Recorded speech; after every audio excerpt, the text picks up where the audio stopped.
Next, he can hear every sound inside his body, from chewing to combing. I can hear the scratching of the comb against my scalp. Can a risky operation turn down the volume? All right, here's another question. What if you could hear everything that was happening in your body, like your eyes moving in their sockets? What causes it, and can anything cure it? Here's Chris Cuomo. What if every step you took reverberated like this in your head? If your own heart's every beat sounded deep inside your mind? Or a passing train passed right through your brain? That's what happened to musician Adrian McLeish. He remembers the very moment it started. I was practicing my horn one day, and I had this strange sensation that I was hearing my horn playing somehow on the inside of my head. The English musician and his American wife, Cindy, live in Kassel, Germany, where Adrian has played in the orchestra for 28 years. But 23 years ago, the sounds of his French horn began filling his head with a rather unpleasant melody, and his own voice began echoing like a kazoo. If I say the word banana, what I hear is Mamma mia. It was always this buzzing, distorted vibration, which I can not only hear in my ear, I can also actually feel it as a vibration. Imagine his world.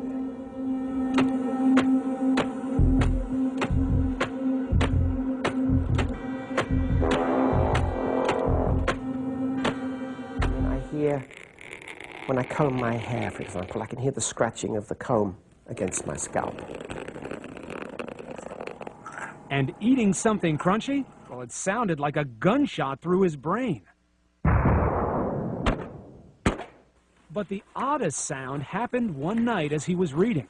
And I thought we had a mouse in the wall, because every few seconds I was hearing a sort of a scratching noise. Every time I stopped to listen, the scratching stopped. And then I realized what was happening was I could hear my eyeballs moving in their sockets.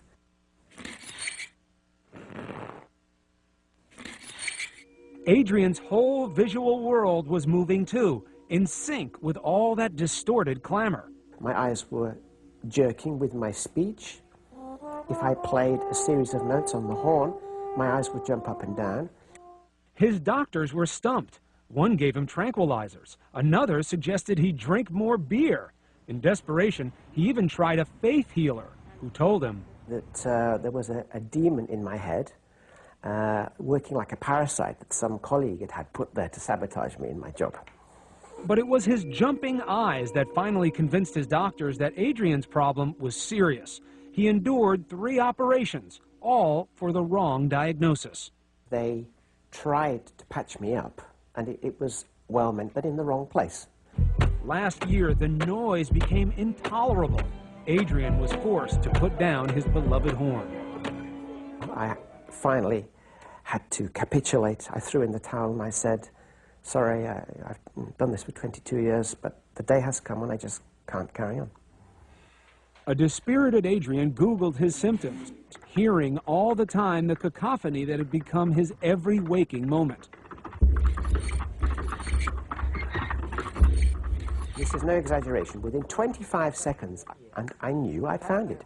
All my symptoms were described. I remember saying it out loud. I found it. After 22 years, this has to be it. It was superior canal dehiscence, or SCD, a defect in the bone of the inner ear, discovered and named by Dr. Lloyd Minor of Johns Hopkins Medical Center in Baltimore a dozen years ago. And Adrian immediately made plans to go there for treatment. Hello, how are you? Lloyd Minor. Nice to meet you. I'm Adrian McLeish. This is Dr. John Carey, my colleague. Very pleased to meet you. Can you tell us what your main symptom has been? I mean, the thing that's most disturbing to you right now. I hear my own voice in the left side of my head constantly. Each ear contains 3 canals filled with fluid that sense our position in 3-dimensional space and keep us balanced when we move. They're like a gyroscope in an airplane. And every time we move our head, even by a minute amount, these receptors tell the brain exactly how the head is moving.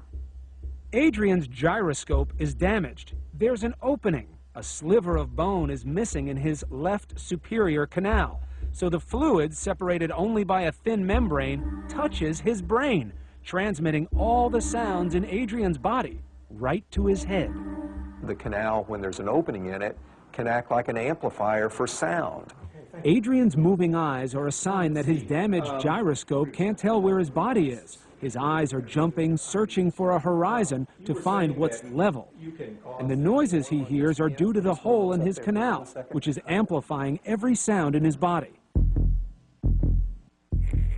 This is why any sound generated within your own body and conducted through bone will come through there very easily. That explains everything. He was probably born with this. The bone there was just too thin. As Adrian aged and the bone wore down, the hole developed. The solution to the problem? Surgery. This little trench right here is the dehiscence. Then we actually plug the canal, and we do that sort of analogous to the way you'd fix a pothole in the road. My career is on the line. This is my last chance. And music, sound, is his livelihood. This operation may finally quiet the chaos. I can't wait. So I'm just going to mark your ear. This lets everybody know where we're doing the operation. I asked them to put some white wine in here, but they wouldn't do it. We're doing a left middle cranial fascia approach. Yes. Shall we start to plug it? This is the hole doctors will plug with bits of tissue and bone. Okay. So that completes the plugging of the superior semicircular canal. But the question for Cindy, when Adrian wakes, will the world sound different? Will I be able to play the piano? You'll be good as new in no time. Nice sweetheart. I love you. Yes, absolutely. A week after his surgery, Adrian is amazed. It is a miracle. The noises have gone. I do not hear my voice. I do not hear my heartbeat. Finally, he can hear the welcome sound of silence. I don't hear chewing. I don't hear my footsteps when I walk. All those things that I heard for 23 years in my left ear, they have gone. The thing that's the most interesting, I think, is the fact that he's astounded by the sound of his own voice. Look right at my nose. Dr. Miner confirms Adrian's ear is now repaired and his eyes finally steady. I thank you for the bottom of my heart. Dr. Miner has freed him from a nightmare of sound. Normally, walking along here, I would hear a dull thump in my left ear with every footstep. It's gone. And the running? I'll stamp. Nothing. Nothing. You can start jogging again. I can start jogging again. I can't hear my eyes move anymore. There, that's gone. And now I'm looking forward to getting back to my playing. There's an orchestra there waiting for me. Well played. Adrian gets a hero's welcome when 8 months later he returns to his seat. First French horn. Finally, he hears the music, and only the music.